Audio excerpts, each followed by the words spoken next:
Hello everyone, welcome to the next lecture of JKSSB Class 4 series from Mindzilla We Rise by Lifting Others. So हमने last time discuss किया था biology का, आपको complete package दिया था जिसमें आपको सारे के सारे टॉपिक्स एक ही वीडियो में कवर करवाए गए थे, राइट। अब जनरल साइंस में दूसरा हमारा टॉपिक है केमिस्ट्री, राइट। मैंने आपको लास्ट टाइम बताया था कि हमारे पास जनरल साइंस में, साइंस के अंदर फिजिक्स, केमिस्ट्री, बायो में, बायो जो है it is about biological sciences और it is about life, right, living organisms के बारे में है। और जो फिजिक्स और केमिस्ट्री वाला पार्ट है हमारा, it is about non living matter, जो नॉन लिविंग चीज़ें हैं हमारी, उनके बारे में फिजिक्स और केमिस्ट्री में पढ़ते हैं हम, राइट। अब केमिस्ट्री में नॉन लिविंग मैटर की अगर हम बात करें तो सबसे पहले मैटर है क्या, right, what is matter. Matter हमारे आसपास कोई भी चीज़ जिसको आप फील कर सकते हो, दैट इज़ मैटर, राइट। जितने भी मटेरियल्स हैं आपके आसपास, they are made up of matter, right. अब मैटर का सबसे छोटा कॉन्स्टिट्यूएंट कौन होता है? एटम। सबसे छोटा कॉन्स्टिट्यूएंट क्या है मैटर का? Atom, right. अब मैटर, इसको डेफिनेशन की फॉर्म में अगर हम बोले, anything that occupies space, कोई भी चीज़ जो स्पेस ऑक्यूपाई करती है उसको हम बोलेंगे मैटर। कुछ मैटर ऐसे हैं जिनको हम अपनी नेकेड आई से नहीं देख सकते, उनको हम माइक्रोस्कोप्स, ठीक है, उनकी हेल्प से देख सकते हैं। Matter is anything that occupies space. अब मैटर में हमारे पास मैटर की क्लासिफिकेशन आ जाती है। मैटर कितने टाइप्स का है, ठीक है। कुछ मैटर हैं हमारे पास जो बिल्कुल प्योर हैं, कुछ मैटर्स जो हैं वो इम्प्योर होते हैं। अब फॉर एग्जांपल हम मैटर की क्लासिफिकेशन देख लें अगर, राइट, इसमें क्या है, दो चीज़ें आ जाती हैं हमारे पास, एक मिक्सचर्स, एक आ जाते हैं प्योर सबस्टांसेस। मैटर में भी बेसिकली हम दो तरह से मैटर को क्लासिफाई कर सकते हैं, अगर हम उसकी फिजिकल फॉर्म देखें और उसकी केमिकल फॉर्म देखें। अगर हम सिर्फ फिजिकल फॉर्म की बात करें, ठीक है, दो फॉर्म्स आ जाती हैं उसमें हमारे पास, एक फिजिकल फॉर्म या फिर इसको बोल सकते हैं हम physical state of matter. Matter किस स्टेट में प्रेजेंट है, और ये वाली आ गई हमारे पास केमिकल फॉर्म, ठीक है। मैटर को दो तरीक़ों से पढ़ा जा सकता है, केमिकल फॉर्म जिसको डिवाइड किया है हमने आगे मिक्सचर्स में और प्योर सबस्टांसेस में, एंड दूसरी फॉर्म हमारे पास आ गई फिजिकल फॉर्म। फिजिकल फॉर्म में हम क्या पढ़ते हैं? फिजिकल फॉर्म में हमारे पास है स्टेट्स हैं मैटर की। मैटर कौन सी फॉर्म में प्रेजेंट है? सॉलिड, लिक्विड और गैस। सॉलिड किस फॉर्म में प्रेजेंट है? सॉलिड, लिक्विड या गैस, ठीक है। ये है हमारी फिजिकल फॉर्म्स एंड ये है हमारी केमिकल फॉर्म्स। अब केमिकल फॉर्म की अगर हम पहले बात करें तो पहले हम बात करते हैं मिक्सचर्स की। मिक्सचर्स में हम किसको कंसीडर करते हैं?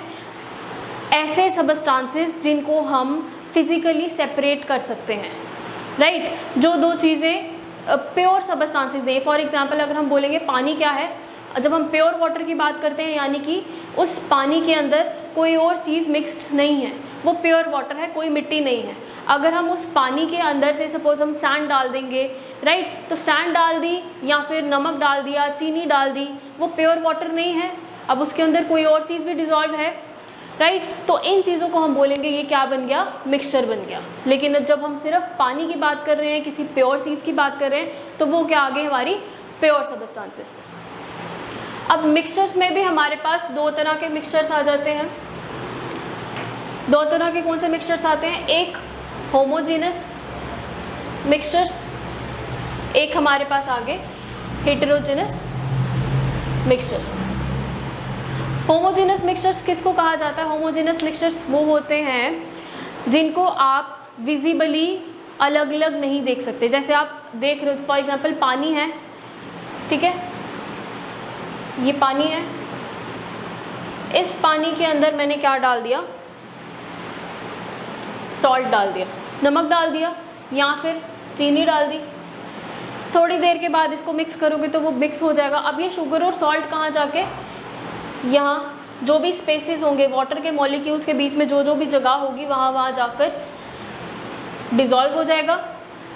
जब आप देखोगे, अगर आपको कोई बोलेगा ये पानी का ग्लास है, इसके अंदर मैंने चीनी मिक्स की है, अब इसमें से पानी और नमक को अलग करो विजिबली देखकर। आप बता सकते हो कि इसमें नमक यहाँ है और पानी यहाँ है, और नमक यहाँ है, पानी यहाँ है, हम नहीं बता सकते, राइट। तो यानी कि जो पूरी तरह मिक्स हो जाते हैं, ऐसे मिक्सचर्स को कहा जाता है होमोजेनस मिक्सचर्स, राइट। अब हमारे पास हेटेरोजेनस मिक्सचर्स आ गए।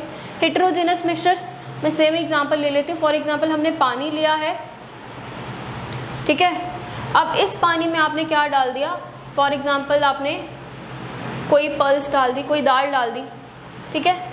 अब वो दाल क्या है, थोड़ी देर बाद या फिर मिट्टी डाल दी, वो थोड़ी देर बाद नीचे सेटल हो जाएगी, राइट। तो आप दूर से वो ग्लास में देख सकते हो कि यहाँ पे हमारे पास क्या है, इतने पोर्शन में हमारे पास दाल है, यहाँ पे पानी है, ठीक है। आपको देखने में ही डिफरेंट सेपरेशन दिख रही है वहाँ पे, ठीक है, हेटेरोजेनस मिक्सचर में। तो ये हो गए हमारे पास हेटेरोजेनस मिक्सचर्स, जिसमें विजिबली देखने में वो दोनों जो कंपाउंड्स हैं, दोनों सबस्टांसेस हैं, अलग अलग दिख रहे हैं। यहाँ पे दोनों सबस्टांसेस हमें अलग अलग देखने में नहीं दिख रही, बट एक्चुअली वो मिक्सचर ही है, राइट। तो ये दो तरह के मिक्सचर्स आ गए हमारे पास। अब इसके बाद हम बात कर लेते हैं प्योर सबस्टांसेस की। प्योर सबस्टांसेस में हमारे पास इसमें भी दो चीज़ें हैं। प्योर सबस्टांस में मैंने आपको जैसे एग्जांपल बताई, हम बात करें कि बिल्कुल प्योर वाटर है, यानी कि उसके अंदर कोई भी इम्प्योरिटी ऐड नहीं है, कोई और चीज़ ऐड नहीं की है, ठीक है। हम बोलते हैं कि प्योर ऑक्सीजन ले रहे हैं, हम ऑक्सीजन सिलेंडर से जब हम ऑक्सीजन लेते हैं तो वो प्योर ऑक्सीजन है, राइट। तो उसके अंदर कोई और चीज़ नहीं है, राइट। अब प्योर सबस्टांसेस में हम दो चीज़ें कंसीडर करते हैं, एक है एलिमेंट और दूसरे आ जाते हैं हमारे कंपाउंड्स।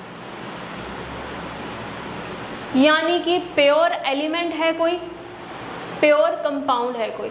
अब प्योर एलिमेंट क्या होगा, एलिमेंट्स क्या होंगे हमारे पास, एलिमेंट्स ऐसे सबस्टांसेस जिसमें सिर्फ एक ही एटम हो। It consist of only one atom, ठीक है, consist of only one atom,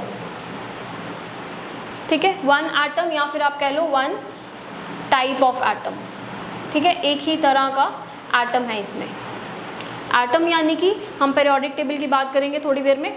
अब पीरियोडिक टेबल में जैसे आपके पास हाइड्रोजन है, कार्बन है, ऑक्सीजन है, हीलियम है, तो ये जो सारे एटम्स हैं, हम ऐसे सबस्टांस को प्योर सबस्टांस कहेंगे जिसके पास सिर्फ एक ही एटम हो, ठीक है। तो एलिमेंट हम किसको कहते हैं, जिसमें सिर्फ एक ही टाइप का एटम हो। फॉर एग्जांपल आप प्योर गोल्ड की बात कर रहे हो कि असली सोना है ये, यानी कि इसमें सिर्फ गोल्ड है और कोई एलिमेंट नहीं है, ठीक है। हमने ऑक्सीजन सिलेंडर से सिर्फ प्योर ऑक्सीजन ली है, यानी कि इसमें सिर्फ ऑक्सीजन है और कोई एलिमेंट नहीं है, राइट। लेकिन कंपाउंड्स की जब हम बात करते हैं, कंपाउंड्स में यानी कि इसमें more than one type of element हो सकता है, ठीक है।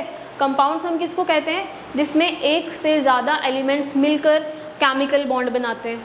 एक से ज़्यादा एलिमेंट्स मिलकर एक केमिकल बॉन्ड में एक केमिकल कंपाउंड बना रहे हैं, केमिकल बॉन्ड से केमिकल कंपाउंड बना रहे हैं। फॉर एग्जांपल जैसे हमने बात की वाटर, ठीक है, वाटर में क्या है हमारे पास H2O, राइट। अब इसमें दो एलिमेंट्स हैं हमारे पास, हाइड्रोजन भी है एंड ऑक्सीजन भी है, ठीक है, हाइड्रोजन है, ऑक्सीजन है। लेकिन हम इसको प्योर सबस्टांस क्यों कंसीडर कर रहे हैं, क्योंकि ये एक मॉलिक्यूल है जो आपस में केमिकल बॉन्ड के थ्रू जुड़ा हुआ है, इसमें कोई और इम्प्योरिटी, कोई और केमिकल कंपाउंड ऐड नहीं किया है, राइट। अगर आप फिजिकली देखोगे तो पानी को आप अलग अलग नहीं देख सकते हो, ठीक है, हाइड्रोजन और ऑक्सीजन अलग अलग नहीं दिखेंगे आपको, राइट। तो ये है फॉर एग्जांपल कार्बन डाइऑक्साइड, हमने बात की थी बायो में कि हम कार्बन डाइऑक्साइड को एक्सहेल करते हैं। तो कार्बन डाइऑक्साइड में हमारे पास क्या है, कार्बन भी है एक और एक ऑक्सीजन एलिमेंट है।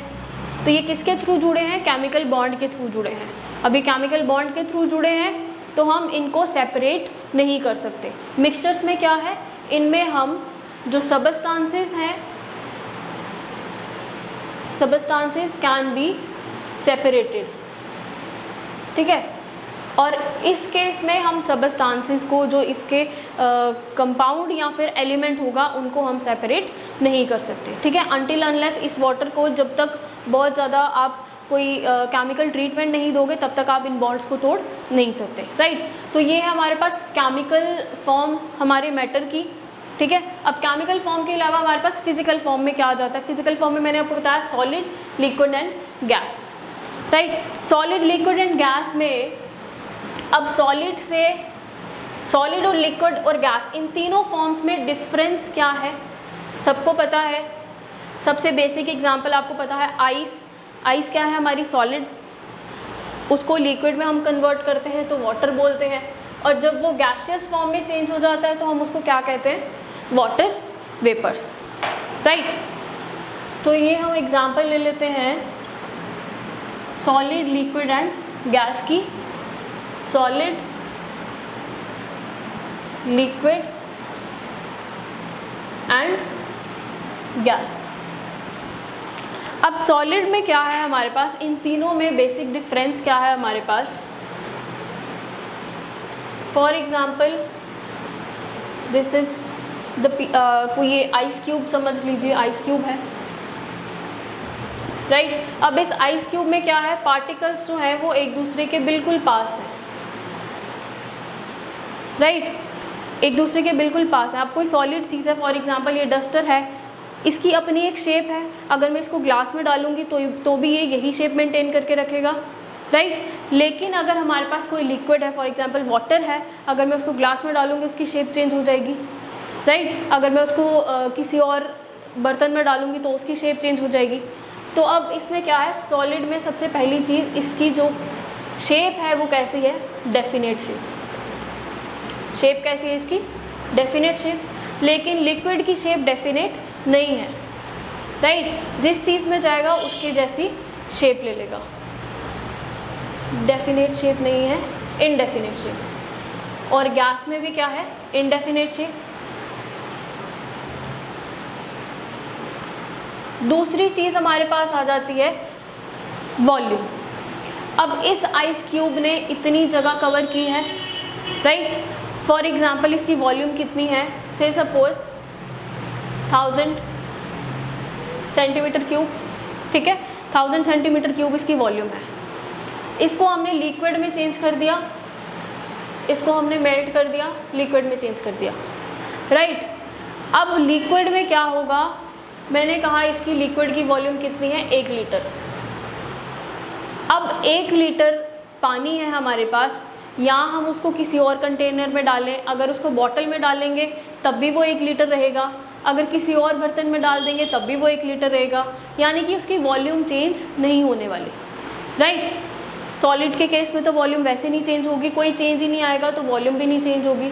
तो इसकी वॉल्यूम भी कैसी है, डेफिनेट वॉल्यूम। यहाँ भी क्या है हमारे पास, डेफिनेट वॉल्यूम। किसी भी चीज़ में डाल दो आप पानी को उठा के तो वो 1 लीटर ही रहेगा, कोई भी लिक्विड है। लेकिन अगर गैस है, फॉर एग्जांपल आपके घर पे जो गैस सिलेंडर्स हैं, ठीक है, उसमें गैस है, या फिर ऑक्सीजन सिलेंडर है उसमें ऑक्सीजन गैस है। अब उस गैस को अगर आप किसी बड़े कंटेनर में डाल दो, ठीक है, इतने से सिलेंडर के बजाय उसी गैस को पाइपलाइन के थ्रू किसी बड़े सिलेंडर में डाल दिया जाए, राइट, तो वो वहाँ पे जाके उतनी सी जगह नहीं लेगा, वो वहाँ पे जाके पूरी की पूरी जितनी उसको स्पेस मिलेगी उस सब को ऑक्यूपाई करने की कोशिश करेगा, राइट। यानी कि उसने अपनी वॉल्यूम जो है वो इंक्रीज कर ली। दैट मीन्स इसकी वॉल्यूम जो है वो डेफिनेट नहीं होती, राइट। इसकी वॉल्यूम जो है वो डेफिनेट नहीं होगी, राइट। अब इसमें क्या होगा, अब ये जो मॉलिक्यूल्स हैं, जितना भी मैटर है जिससे ये सॉलिड का पीस बना है, इसमें जितने भी एलिमेंट्स हैं या जितने मॉलिक्यूल्स हैं वो एक दूसरे के साथ बिल्कुल टाइटली पैक्ड रहते हैं, राइट। एक दूसरे के साथ बिल्कुल टाइटली पैक्ड रहते हैं। टाइटली पैक्ड रहते हैं यानी कि इनके बीच में जो इंटरैक्शन हो रही है, एक दूसरे के साथ इंटरैक्ट कर रहे हैं, इनके बीच में जो इंटरैक्शन है जिसको हम बोलते हैं मॉलिक्यूलर इंटरैक्शन। मॉलिक्यूलर इंटरैक्शन जो है वो स्ट्रॉन्ग है, is strongest, right. Molecular interaction जो है आपस में वो स्ट्रॉन्ग है इनके बीच में।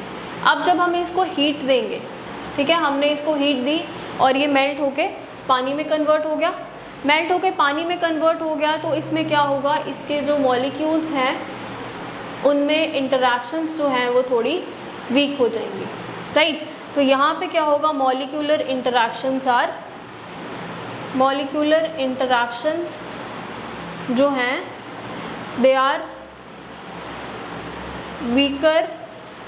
किससे वीक है, लेकिन सॉलिड से, ऐसे वीक नहीं है बट सॉलिड के कंपैरिजन में वीक है।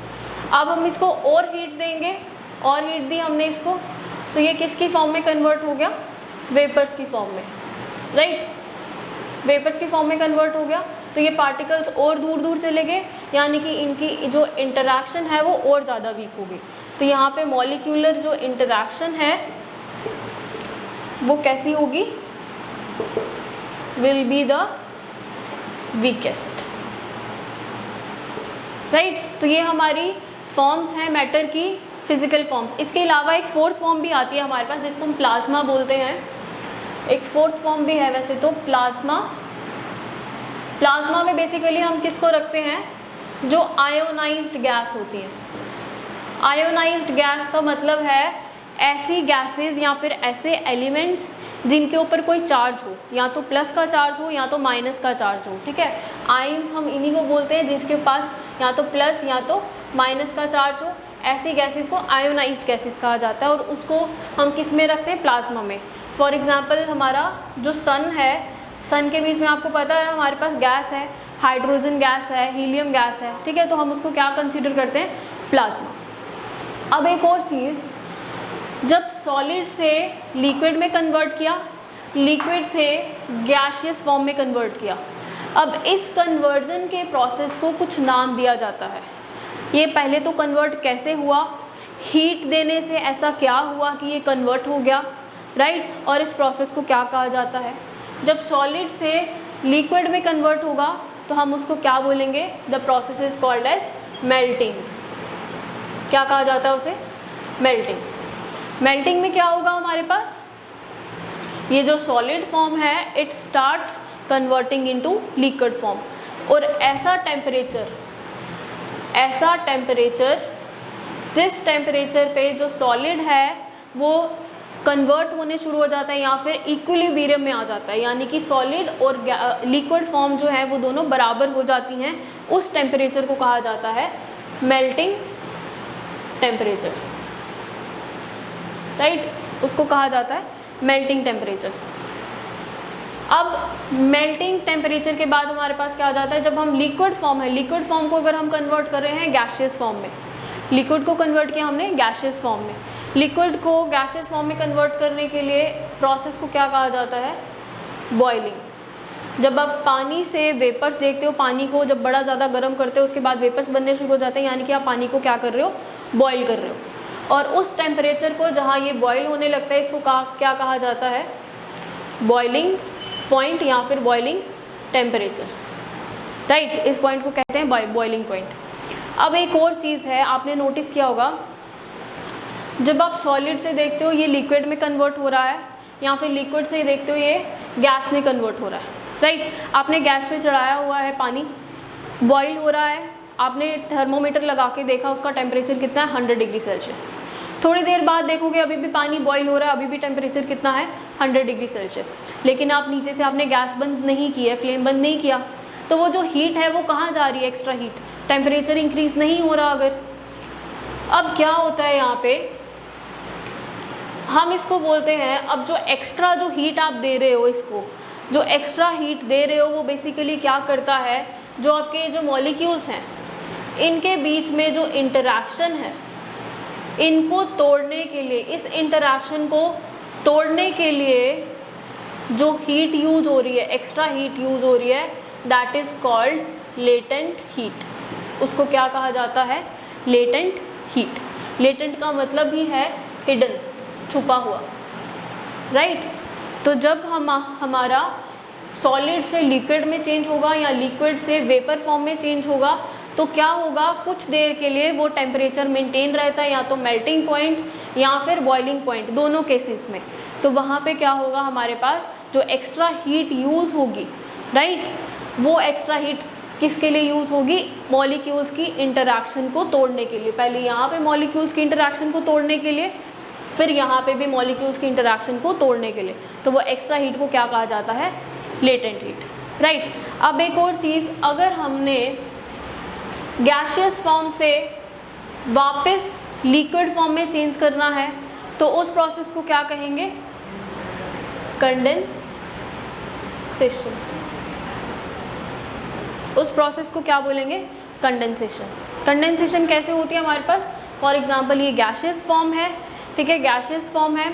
अब इसके ऊपर से अगर हवा निकल के गई है तो क्या होगा, ये जो मॉलिक्यूल्स हैं, ये जो गैसियस फॉर्म है, ये कूल होने शुरू हो जाएंगे और कूलिंग की वजह से, कूलिंग इफेक्ट की वजह से क्या होगा, ये जो वेपर्स हैं कंडेंस हो जाएंगे। तो that is called as condensation. तो इसमें हम थोड़ा सा क्लियरली एक बार देख लें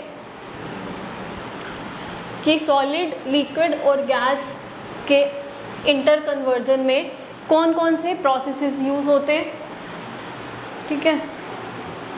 सबसे पहले solid, liquid and gas. Solid से लिक्विड में कन्वर्जन एंड लिक्विड से गैस में कन्वर्जन, सॉलिड से गैस में कन्वर्जन, और दूसरा गैस से जब सॉलिड कन्वर्जन होता है, राइट।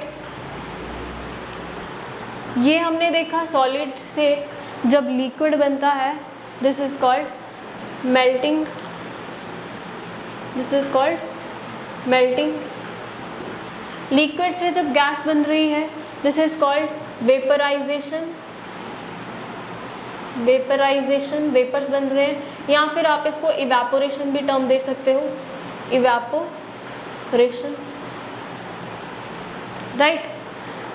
जब गैस से लिक्विड बन रहा है, मैंने आपको बताया वेपर्स जो हैं जब लिक्विड्स में कन्वर्ट हो जाते हैं, यानी कि वाटर वेपर्स जो हैं, उस प्रोसेस को हम क्या बोलते हैं, कंडेंसेशन। कंडेंस हो रहे हैं हमारे वेपर्स, कंडेंसेशन। सॉलिड से गैस में conversion is called sublimation. Gas से सॉलिड में conversion is called deposition, right. हम लिक्विड से सॉलिड भी बना सकते हैं, लिक्विड से हम सॉलिड में कन्वर्ट कर सकते हैं, इसको आप बोल सकते हो सॉलिडिफिकेशन, सॉलिडिफाई कर रहे हैं, सॉलिडिफिकेशन है, राइट। तो ये कुछ चीज़ें हमारे पास। अब इसमें मैंने आपको दो चीज़ें और बताई थी, लेटेंट हीट, जब हम एक मेल्टिंग पॉइंट के बाद क्या होता है, हमारे पास मेल्टिंग पॉइंट बहुत देर तक वही मेल्टिंग पॉइंट रहता है, या बॉइलिंग पॉइंट बड़ी देर तक हम थर्मोमीटर लगा के देखते हैं वही टेम्परेचर रहता है। क्यों? क्योंकि जो एक्स्ट्रा हीट हम प्रोवाइड कर रहे हैं, वो एक्स्ट्रा हीट किस में यूज़ हो रही है हमारी, वो एक्स्ट्रा हीट हमारी यूज़ हो रही है to break the intermolecular interactions. उनको मॉलिक्यूल्स के आपस में इंटरैक्शंस को तोड़ने के लिए, उनको एक दूसरे से दूर करने के लिए क्या वो हीट यूज़ हो रही है, राइट। और उस हीट को हम नाम देते हैं लेटेंट हीट, ठीक है। अब हम ये टेम्परेचर बेसिकली मेजर किससे करते हैं, थर्मोमीटर, आपको पता है thermometer is a device which is use to measure temperature. अब थर्मोमीटर में, या फिर आप कह लो टेम्परेचर मेजर करने के लिए हमारे पास 3 यूनिट्स हैं। 3 कौन कौन से मेन यूनिट्स हैं हमारे पास, degree Celsius, 1 degree Fahrenheit, degree Kelvin, right. Kelvin, Celsius, Fahrenheit,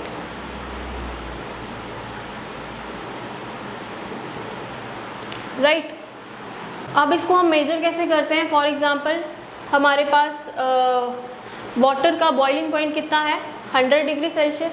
उसको अगर हमने केल्विन में कन्वर्ट करना है, इसको अगर केल्विन में कन्वर्ट करना है तो हम क्या करेंगे, जितने भी डिग्री सेल्सियस होगा प्लस 273 डिग्री, राइट। तो वो आंसर आ जाएगा हमारा डिग्री केल्विन। अगर फ़ारेनहाइट में कन्वर्ट करना है तो हम क्या करेंगे, 9/5 डिग्री सेल्सियस प्लस 32 डिग्री, तो वो हमारा आंसर किस में आ जाएगा, डिग्री फ़ारेनहाइट में, राइट।